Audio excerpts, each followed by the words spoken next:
2 years of war, threats of regional spillover and attacks on a US ally.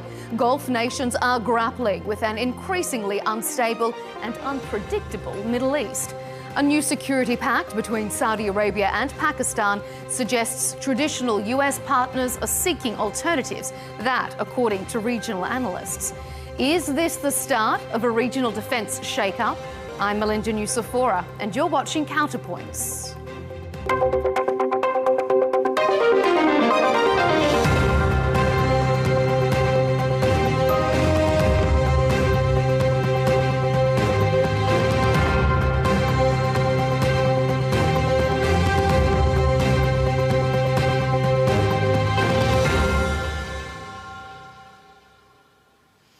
Could this handshake reshape security in the Middle East?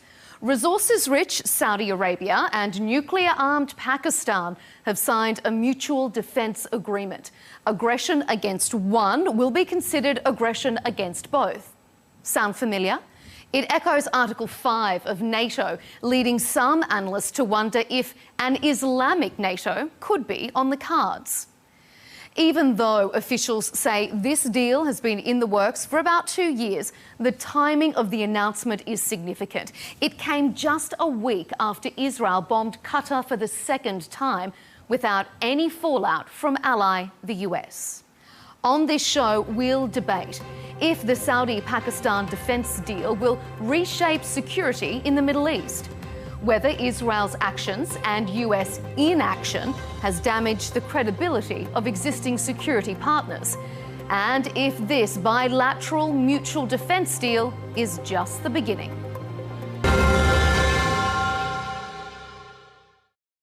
Joining us to discuss the shifting security dynamics across the Middle East and beyond is Senator Mushahid Hussain Syed, former Pakistani Minister for Communication and Culture and chairman of the Pakistan-China Institute, which is releasing a report on the Pakistan-Saudi Strategic Defence Agreement on September 26th.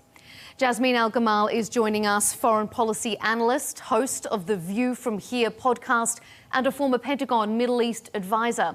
And rounding out our panel is Ruth Wasserman Lande, former Israeli Knesset member for the opposition Blue and White Party and founding co-chair of Knesset's Abraham Accords caucus. To our panellists, welcome to Counterpoints. 5 years ago, those accords between Israel and several Arab countries opened a new chapter for geopolitics in the Middle East, with the US its key architect. Now, a wariness of US reliability and increased Israeli aggression has it on the brink of unravelling. Given rising tensions and instability in the region, it's really not surprising that nations are taking bolder steps to bolster new alliances. So let's begin with you, Ruth. Do you think that the Saudi-Pakistan defence deal is going to reshape the security architecture in the Middle East? So first of all, good evening, and thank you for having me on this platform. It's an honor. It is a very important thing to take into account in the geostrategy of the region. I think that Pakistan, being a very, very important and powerful country in its own subcontinent, together with the Saudi power and impact on the Islamic Sunni world, is quite something to take into account.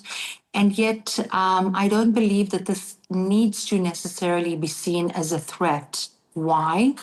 Because there is zero intent from the Israeli point of view, either vis-a-vis Saudi Arabia or Pakistan, in terms of anything that can be malevolent, given the current situation and or any situation that I can bring to mind. And that is, of course, keeping in mind that there is a huge potential to be had with furthering and further boosting, in fact, the Abraham Accords. And that really depends on the will of the members as to what they are intending to do. If it is to protect one another from any kind of invasion or aggression, then Israel has absolutely nothing to fear because it has zero intent to be an aggressor towards either one of those countries. There is no reason to be so. And therefore, I see opportunity, potential opportunity possibly for countries in the region as per this new alignment. And of course, we all know that there are many alignments taking place in the region in the current situation, because it does worry many of the role players in the region. And we take that into account, of course. Senator, what do you make of what Ruth has been saying there? Do you think that Pakistan, Saudi, maybe the region in general, feels confident that Israel has zero intent of being an aggressor? Thank you very much. It's a pleasure to be in such distinguished company, and I think it's a very topical issue. I would say the context should be first discussed. The context is the volatile, turbulent, transformative Middle East, where conflicts are raging, wars are being launched, and I think the Israeli aggression against Qatar was the turning point for Saudi Arabia. And of course, Pakistan and Saudi Arabia have a long track record of a very strong and solid relationship, which extends to the domains of diplomacy and defense as well. And as the lady rightly pointed out, Pakistan's military prowess and Saudi economic strength have a unique combination. And in that context, it's a purely defensive initiative from the two Muslim brothers, Muslim brotherly countries. And they feel that in case, should there be any possibility of threat of aggression, then perhaps they can combine their strengths. I would agree that as of now, we do not see that, certainly not in the case of Pakistan, because our main security threat is confined to our own region in South Asia vis-a-vis India, although we understand fully that India is a very close military ally of Israel. And during the recent Indian war against Pakistan, where the Indians got a bloody nose from Pakistan, by the way, they did use Israel's Harop drones. And some reports suggest that they were being also manned by the Israelis because they're quite sophisticated. But having said that, so far, I think we both, Pakistan and Saudi Arabia, have a very good relationship with the person who matters and who has the key to peace and stability in the region. And that is President Donald Trump in Washington, D.C., because he has that kind of ingress in Israel. He has a very close rapport with Saudi Arabia, and he has also a very good relationship currently with Pakistan. So I do not foresee eruption of hostilities as of now. But of course, after Qatar, what happened to Qatar, and the fact that the U.S. was unable to protect Qatar, despite their long-standing defense relationship, despite the Al Udeid base, despite American equipment. So I think the feeling was in Saudi Arabia, perhaps, that they should look at strategic options elsewhere. And Pakistan, of course, is a very feasible alternative, given our relationship with Saudi Arabia. Jasmine, what do you make of that? How do you view the agreement there? Given the recent events, is this a shake-up of security in the Middle East? And do you think that Washington, the West, Israel, should be worried? First of all, thank you so much, Melinda. It's good to be back with you on the show and to be in such good company. I think really the two things that we are looking at here when we're talking about this situation are trust and accountability. Those are really the two principles that are driving a lot of what you see happening post-strike on Doha. I understand what Ruth is saying. I understand that on the surface of it, one would think that Saudi Arabia would have nothing to fear because Israel has no reason to attack Saudi Arabia. But the genuine feeling and the prevalent feeling in the region now is, well, but neither did Qatar. This was such an unprecedented thing that happened, and particularly since reportedly the Mossad had provided assurances to the leadership in Doha that they wouldn't be attacked for having Hamas members on their ground. Particularly because those Hamas members had been invited to Doha at the request of the US and Israel.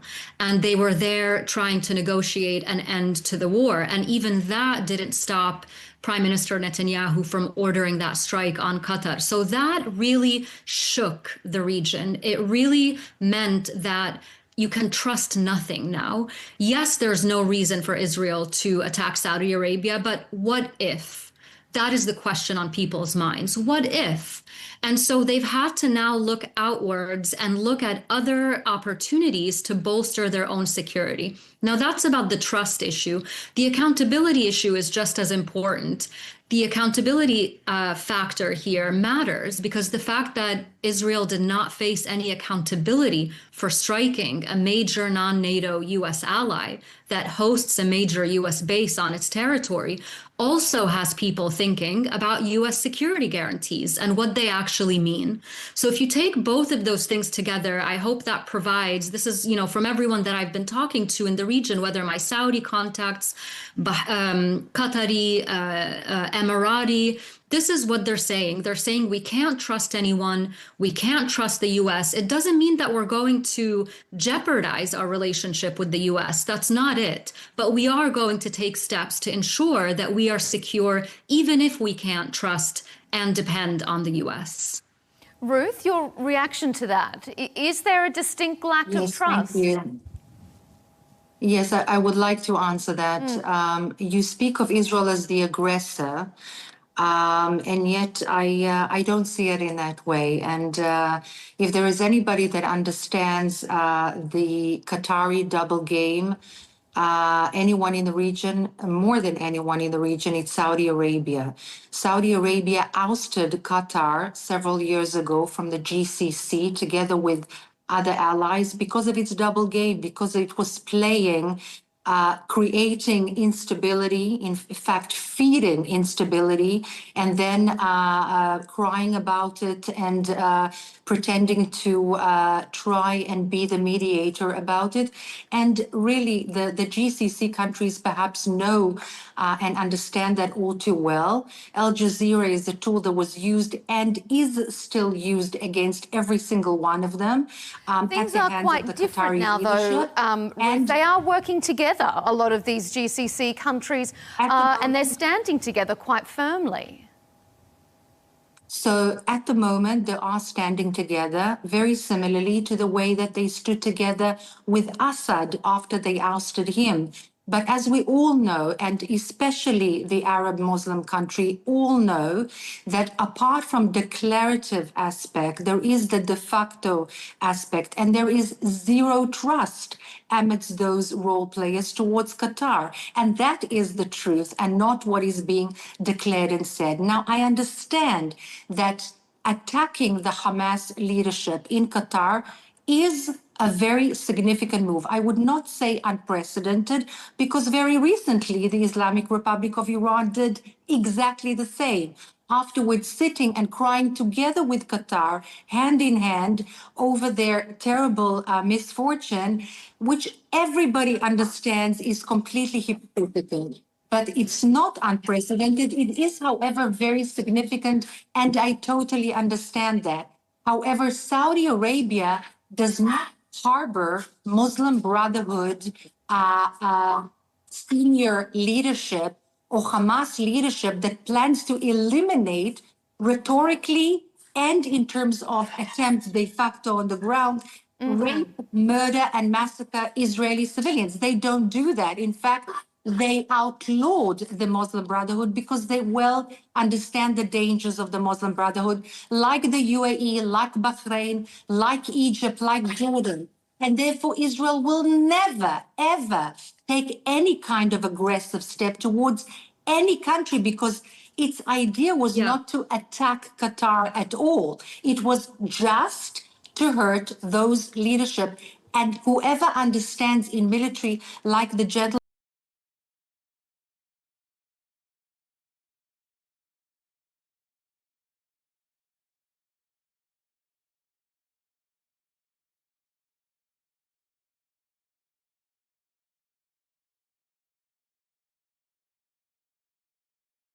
because I just want to get to this point that you're not really addressing the points that I made, which is that Hamas was asked, that Qatar was asked to host Hamas for these negotiations. And in fact, when Qatar tried to expel them last year, both Israel and the US asked them to keep them in that territory. So this is a really important point here, because I'm not, there's no love lost for Hamas when I talk when I talk about them, and obviously what happened on October 7th was unequivocally abhorrent.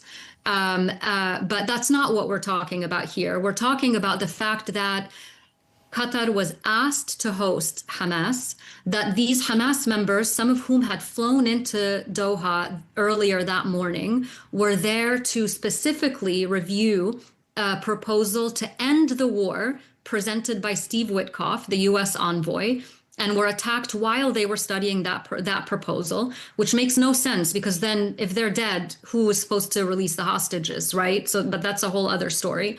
And then, as much as you say that those weapons that were used were light, they did result in casualties, including an innocent Qatari security forces officer who lost his life. They did result in one casualty, which is very tragic, and Israel apologized for that, and that's terrible.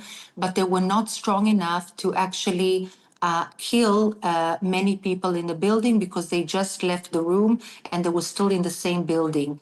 But that doesn't mean that the death was not tragic. What I do want to say is that the fact that the Hamas leadership, if they had been eliminated in that specific act, the war would have been over immediately, because they are the ones that are maintaining a stronghold, including Qatar, that is playing a double role, a hypocritical double role, vis-a-vis the leadership on the ground in Gaza, actually using the civilians of Gaza in order to have them killed on and on, instead of them being sitting in a 5-star hotel in Doha and making the conditions again and again more difficult to make the negotiation. This is something that would have been completely eradicated had they been eliminated, and the war would have been over. Because if we have our hostages back and we don't have the Hamas armed and saying very clearly that they would like to eliminate us and they will eliminate us and do everything in their power, there is no war with Gaza. We were not in war with Gaza since 2006. Nothing, not at all. On the contrary. Therefore, I believe that the leadership in Doha, sitting with the hospitality of Doha, in Doha, in the 5-star hotels, while their people are actually on the ground. Okay. This is what prevented any kind of movement with a negotiation. Okay, I just want to pivot us back to... That's not true. I know we need to get to the senator, but Ruth, we can't sit here and pretend that Prime Minister Netanyahu is not the reason that there hasn't been a ceasefire. Your own press has reported repeatedly that Netanyahu is the one who has not been willing to sign for the negotiations because he knows he would lose his coalition and then be subject to the full extent of the law inside of Israel. So let's please be honest about the role of Prime Minister Netanyahu in the negotiations. I'm very honest. Jasmine, I'm very honest. And as I was introduced, I'm in the opposition to Netanyahu. I don't belong to Netanyahu. I don't represent Netanyahu. And actually, I disagree with him on a lot of aspects. But he is not the reason why the negotiations are not moving forward. In fact, he brought many of the hostages back. I'm not a spokesperson for him. Again, I don't belong to his party. But if you want to tell me that the Hamas is a pure, and the Qataris are a pure mediator in this negotiation, then honesty is something that we should rediscuss and redefine from the beginning of this conversation. Okay, we're not going to get too bogged down in the Israel-Gaza negotiations as such. I want to pivot us back to this security arrangement in the region a bit more broadly and bring in the Senator here for your views on what we've been hearing there, Senator. Also, you say that this is a deterrence arrangement, but you know, even that sort of heated discussion as we're talking about how tense this region is there any concern from Pakistan that it could find itself dragged into this regional conflict through this mutual security agreement? Before I answer your question, let me just interject the discussion that was taking place earlier. Because you see, when Israel launched two wars of aggression, I would say, both were done first through deception and then aggression. For example, the attack on Iran was on 13th of June, while Iran was preparing for negotiations with the United States on 15th of June. So there was this element of deception also on the part of both Washington and its proxy, Israel. And then on, as Jasmine rightly said, the Hamas is there by arrangement, and Mossad has been negotiating with Hamas. The CIA has been negotiating with Hamas in Doha with the concurrence of all these countries, like they did in the case of Afghanistan 10 years ago with the Afghan Taliban, who were holed up also in Doha. So again, there was this element of deception. They were getting ready for negotiations on different aspects, including the hostages, and this was done. So this is very clearly a country which is a serial aggressor, because it's not just the genocide in Gaza or Iran or Qatar or Lebanon or Syria or Yemen. So it's a serious, there's a feeling of greater Israel that perhaps erects Israel, as Netanyahu calls it. The smallest country on the face of the planet is an aggressor and an imperialist. My apologies, it's very difficult for me to hear that a country much smaller than any of the countries we're talking about is the aggressor and an imperialist country. It's completely insane. You can barely see it on the map. A country that every single Israel Arab plus and America, Muslim actually. country Israel is not has alone. been an Israel aggressor towards my own people. My children are not I think if Israel was alone was different, but I think as a mother, Israel also pulls the strings in Washington, D.C., as we can see that Trump is helpless in front of Netanyahu, and they gave the green light for everything. So regarding what you asked me about Pakistan's role, we have been playing this role in the region also. If you remember, Pakistan has had a very strong military defense arrangement with different Arab countries in the past. We have been the most active in training missions in mostly all the Gulf countries. In the 1973 Arab-Israeli war, for example, the Ramzan war or the October war or the Yom Kippur war, Pakistani pilots were flying for the Syrian Air Force, by the way. And so we took part in that. And also with King Faisal, we hosted the Islamic Summit in Lahore, where PLO under Yasser Arafat was recognized. So Pakistan has had a very strong, perhaps because of, shall we say, pan-Islamism or Islamic Brotherhood, not Muslim Brotherhood, Islamic Brotherhood or Islamic solidarity. There is this camaraderie among Muslim countries, and Pakistan being a fairly large country, 250 million people with a large professional, battle-inoculated armed force with a strong capability, has always been there to help our Muslim brothers during different kinds of conflict. So it's Senator, we live in a very difficult neighborhood in Pakistan and South Asia. We have faced Indian aggression.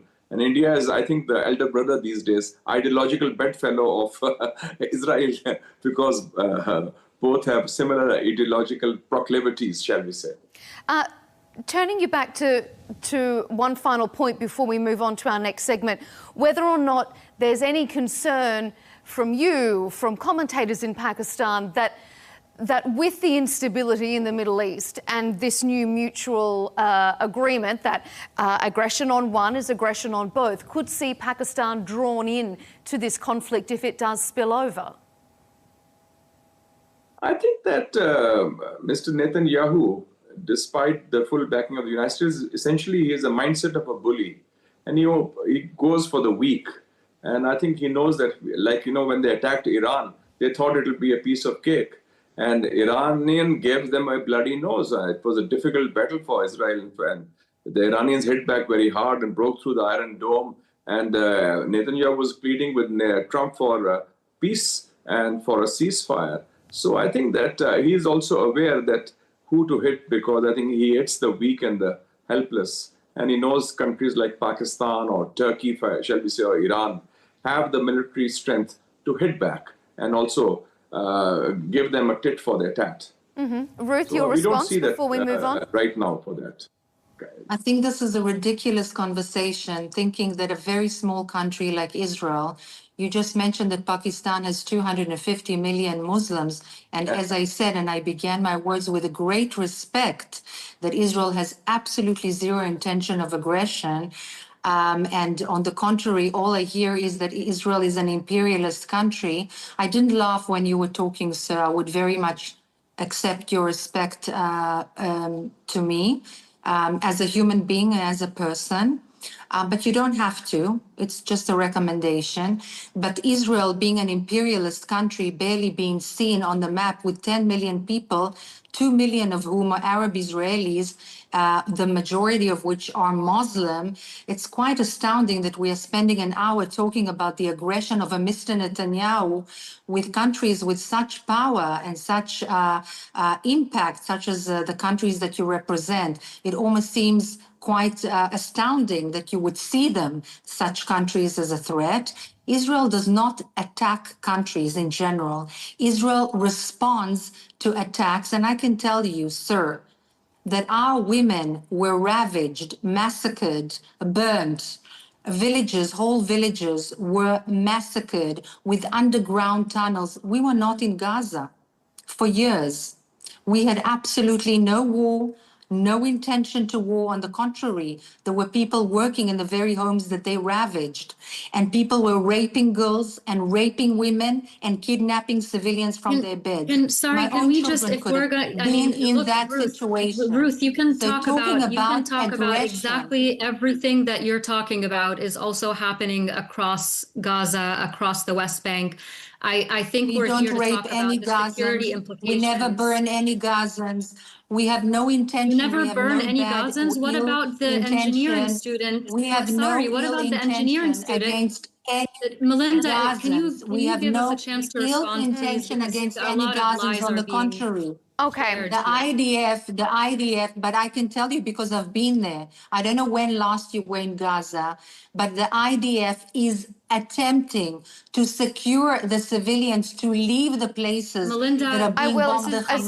I'll bring you in a moment, Jasmine. In those very places. Not only are they making them stay in those places in order for them to be sacrificed for PR purposes. I saw this with my own eyes. Not only that, but they break their legs and shoot them in the knees to torture them in the public sphere. Okay, all right. We're going to have to keep moving this on. We don't want to get too bogged down. Jasmine, I'm going to let you reply. Ruth, we'll leave it there for the moment. Jasmine, your response, and then we're going to move on. Yeah, I am going to respond. Listen, I empathize and sympathize with what Ruth said about being a mother and fearing for her children. I sympathize with every single mother who has to live in the Middle East and wonder if her child is going to be bombed or burned or struck at a moment's notice. So I want to acknowledge the humanity and the fear of everybody living in that region. It's certainly not unique to Israel, Ruth, but I do understand you and I empathize. I agree. I don't want to go in a tit for tat about who burned whom and what and where, okay? There was that awful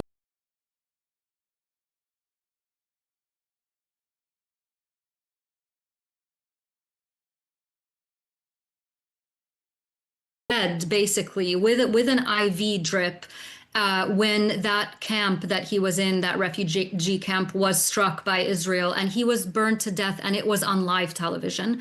So we can talk about just a moment, Ruth. Let Jasmine respond, because we gave you the time, and we'll let Jasmine respond. Thank you, Jasmine. This is not about who has suffered more. This is not about zero-sumness. This is about human suffering on a scale that we haven't seen before. And it doesn't have anything to do with the size of Israel, Ruth. Israel is better armed than all of those countries combined in the region. I've worked at the Defense Department. There is a law in the US that we are not allowed to provide any weapons to any Arab country that would give it a qualitative military edge over Israel. That is enshrined in law. Only technologically. Qualitative military technologically. That's not true. We wouldn't even provide, we wouldn't even... military advantage. Ruth, if you just let Jasmine finish, because then I'm going to bring the senator in and we need to move on.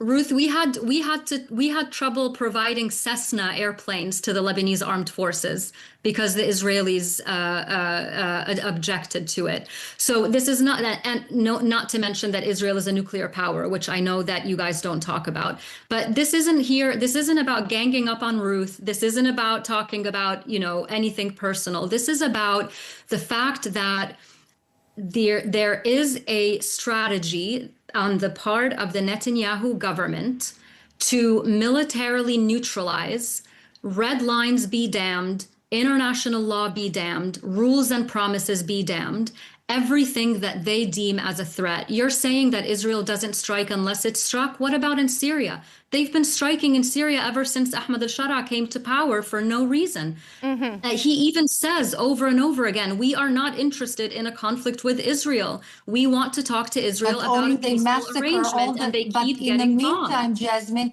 they massacre, rape, and burn Druze, Alawites, Kurds. Okay, I'm just going to interrupt you there, Ruth, only because I want to keep us on track, and we can't go into the situation in Syria. So I'm going to just put a pin in that one. Burning, massacring, kidnapping, and raping women. It's crazy. That's not true, and that doesn't give Israel the right to Okay, and we're not going to devolve into Syria. We'll have that discussion another day. I'm going to move us on. It's not true. It's not true that the Sharia's men are burning Christian villages. Okay, Ruth. I don't think Syria is the topic of this debate, but I'm happy to talk to you about it another time. Yeah, correct. Ruth, we are going to leave that topic there because that is a fact that's contested by the Syrian government, and we're not going to debate Syria today. We're going to keep our focus on that was Al-Qaeda, you mean? Okay, Ruth, let's just move on, please. Yeah, we're going to focus back on the security arrangements, particularly with this new deal. 7,000 Yazidis were kidnapped by those same. There's too many issues for us to get bogged down in everything. So I'm going to keep us focused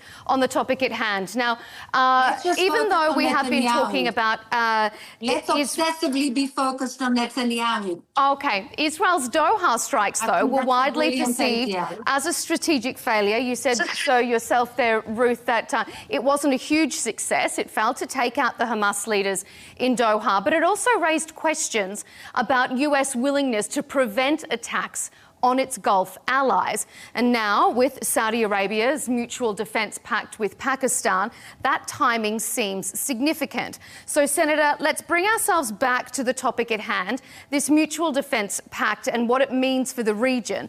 Do you think that Israel's strikes on Doha were a turning point for the region? And do you think that the announcement, even though this pact has been in the work for years, that the announcement and the actual signing of this deal is significant?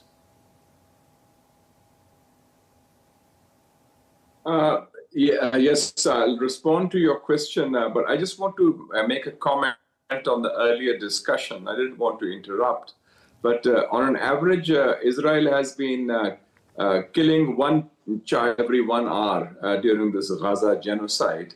And as far as the Palestinians are concerned in the occupied territories, whether it's the West Bank or Gaza, Israel is an imperialist and a neo-colonialist power, because they are subjugating the weak and oppressing the Palestinians and depriving them of their inalienable right of self-determination.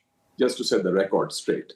Coming to this question, the record is very clear because Qatar, I'll come to you after this, Ruth. Major Senator, non-NATO military ally. Yes.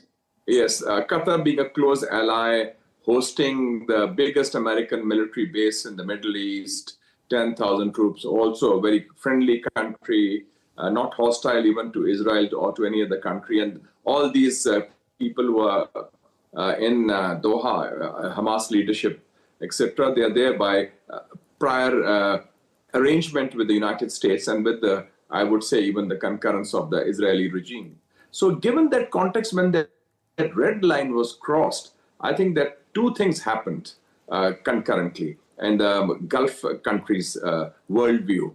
One was that the main threat to their security, they would say, is now Israel. given what Israel's track record is, especially in the past couple of years. And secondly, I think a loss of faith in Washington, D.C. Already the so-called oil for security arrangement had fallen apart earlier, and Saudi Arabia had suffered that in 2019 when some of the oil installations were attacked in 2019. I think Trump was again president then.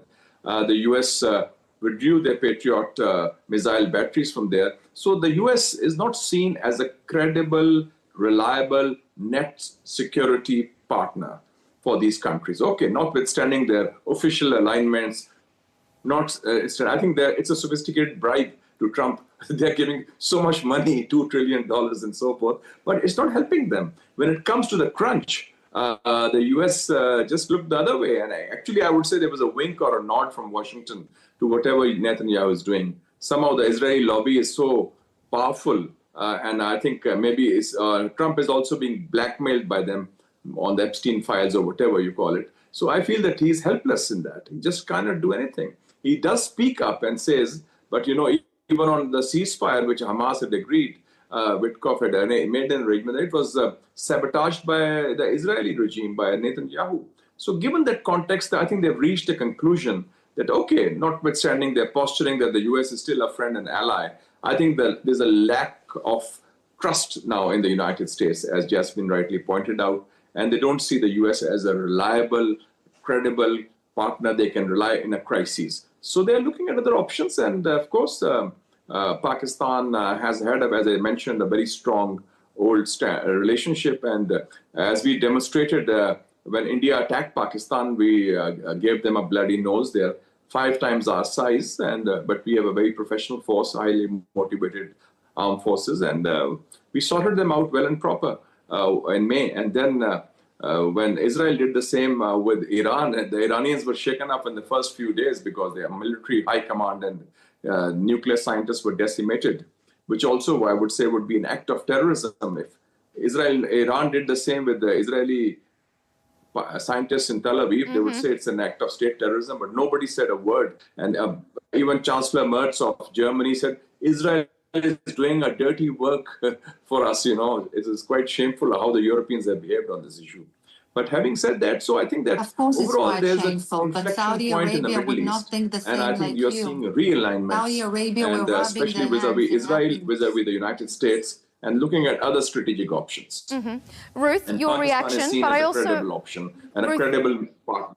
Your reaction to that, but I also want to ask you, Ruth, if you think that the attacks on Doha have forced countries to come together against Israel. Is it almost as if Israel's forced their hand to take maybe a more proactive posture in the region?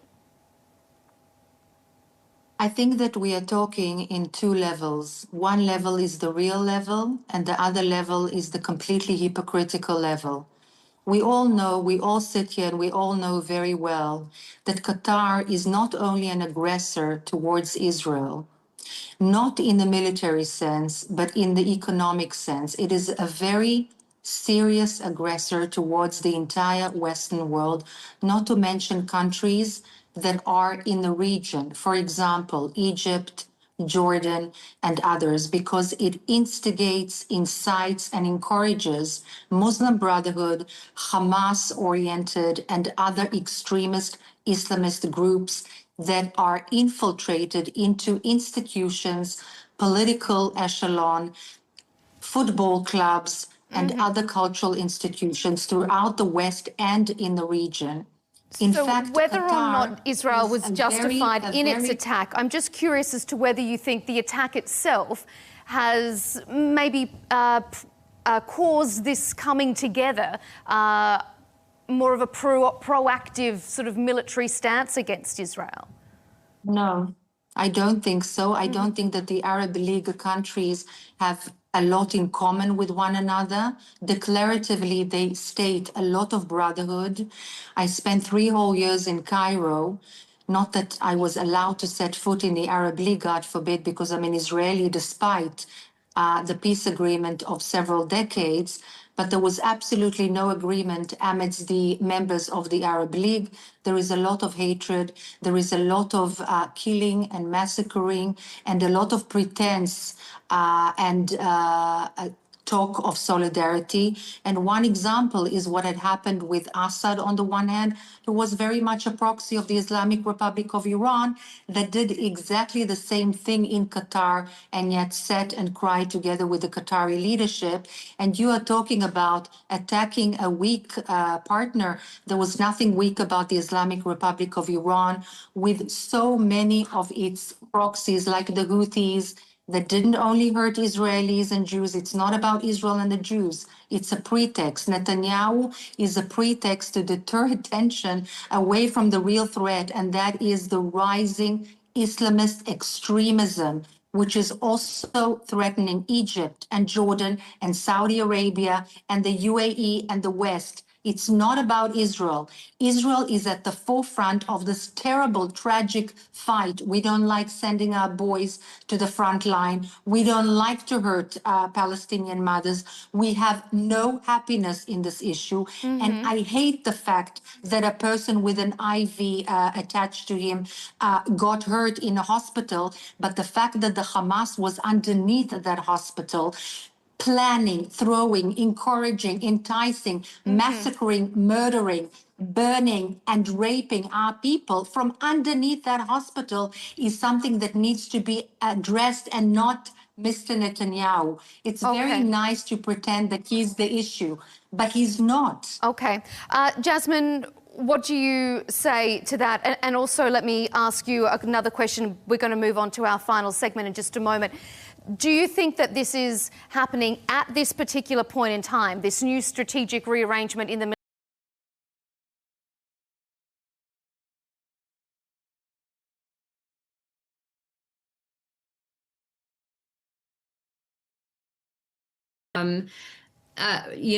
Ruth is talking about a lot of internal dynamics in the Arab world, and it's quite true that not all the Arab countries are always on the same page on everything.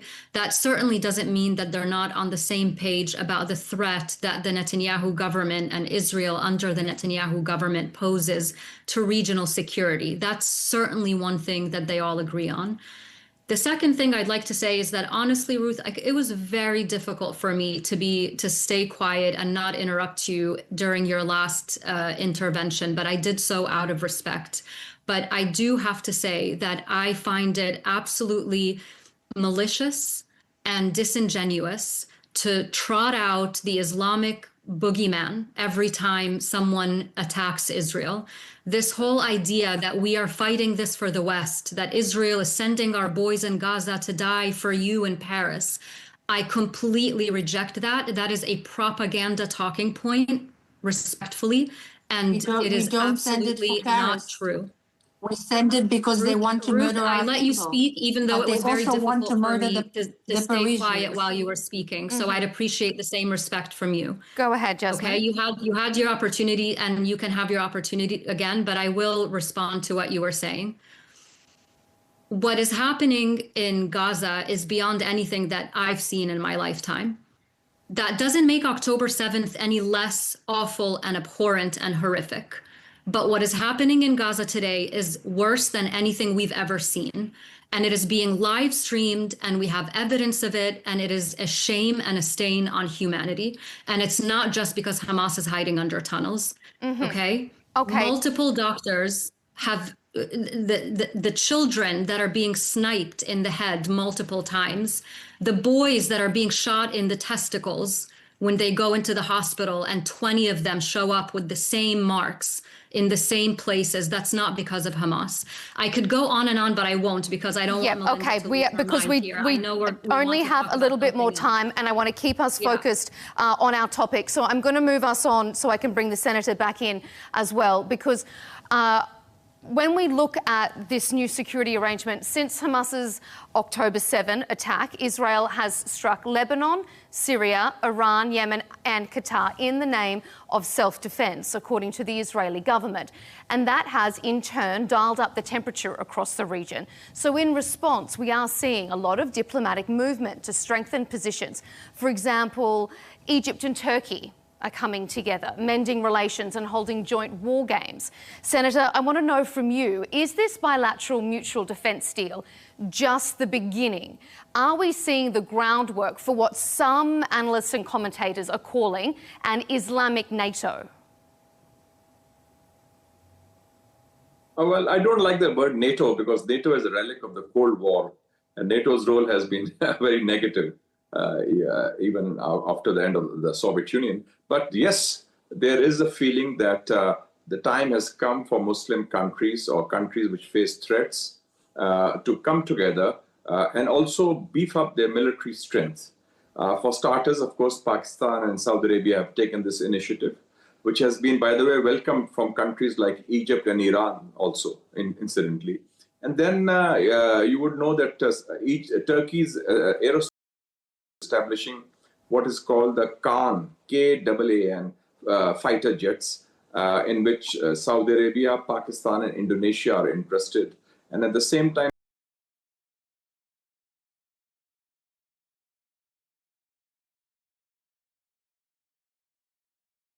and then now Egypt and Turkey are doing the same. So I think this pattern is going to increase bilaterally and also perhaps multilaterally because of Israeli aggression and American inability to leash Netanyahu. And so that knows that America is no longer a country they can rely on. In the past, it was they were seen as American allies and they were banking on Washington. But I think that's no longer the case. In any case, there's a retrenchment of American power. We also in Pakistan feel that the global balance of economic and political power is shifting from the west to the east. It's an Asian century. And also the so-called rules-based international order is unraveling before our own eyes, in any case, because of this hypocrisy and double standards of the West. So yes, we're moving in that direction. Ruth, how do you think Israel would view an expanded alliance, an expanded military pact that if Saudi and Pakistan are just the start?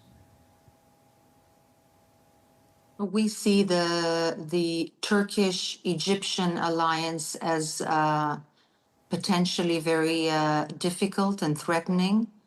I think this is how it should be seen. They are traditional non-allies. In fact, there was a lot of tension traditionally between Sisi and Erdogan. But there was a very, I would call it disturbing war game, as you had said recently, the first one in 13 years. And yes, this is something that is very concerning, particularly since Egypt has not permitted the supervision recently of the peace agreement that we had signed in 1979. And this is something that we find worrying, especially since we value the agreement between us and Egypt as something which is very important and strategically something to maintain. And this is the way that it has been for years. I do want to say that everything that I say is very genuine. I have zero disingenuity in me, and I don't read any talking points. I represent no one but myself. We send our boys to the front line because if we don't, they will kill us, the civilians. And when I say our boys, it's all of us. It's our sons, it's our cousins, it's our nephews, all of us. We have no choice because of our numbers, despite the technological edge. But yes, the West will fight the same war very, very soon because extremist Islamist forces are very much a force in Europe and in Canada and in Australia and in the US. And I'm sure that you know this because you've been inside the institutions. Okay, we're almost out of time, so I'm going to give a final word to you as well, Jasmine, to round out our panel. Do you think we are going to see a broader and expanded version of this mutual defence pact across the region? I do. I think you're going to start seeing alliances being formed, maybe out of necessity, but formed nevertheless, because I just want to come back to those two things that I said in the beginning, trust and accountability. And with both of those things having been eroded after the Qatar strike, I think people are starting to think differently. One point that I think hasn't been made, maybe I'll just close on that, Melinda, which I think has huge ramifications, because there is a consensus within Israel and the Israeli military and security and political elite that they can continue towards normalization without having to make any huge concessions when it comes to a Palestinian state and so on. And I think that is going to be somewhat they're going to have to rethink those assessments, because when the Arab countries and the Gulf states, especially now, are saying we are not going to normalize unless you make progress on the Palestinian issue, they mean it. And when a country like Saudi Arabia signs a defense agreement with Pakistan with that nuclear clause and that nuclear umbrella, it allows them to withstand any potential American pressure on Saudi Arabia to enter into a normalization deal that they don't want to, using a U.S.-Saudi defense pact as a carrot. So if the U.S. now goes to Saudi Arabia and says, normalize with Israel, we know we don't want to, but we'll give you a defense pact if you normalize with Israel. Now the Saudis can come and say, we're not in a hurry. We have the defense agreement with Pakistan. We have that nuclear clause. We are going to bide our time, and we are going to normalize when we want to normalize and when we see what we want to see. So I think that's just a point that hasn't been made yet, which I think is quite significant. Mm-hmm. I could see you wanting to say something there, Ruth. Do you want to make one last final comment before we wrap? No, I think that what was said by Jasmine is correct.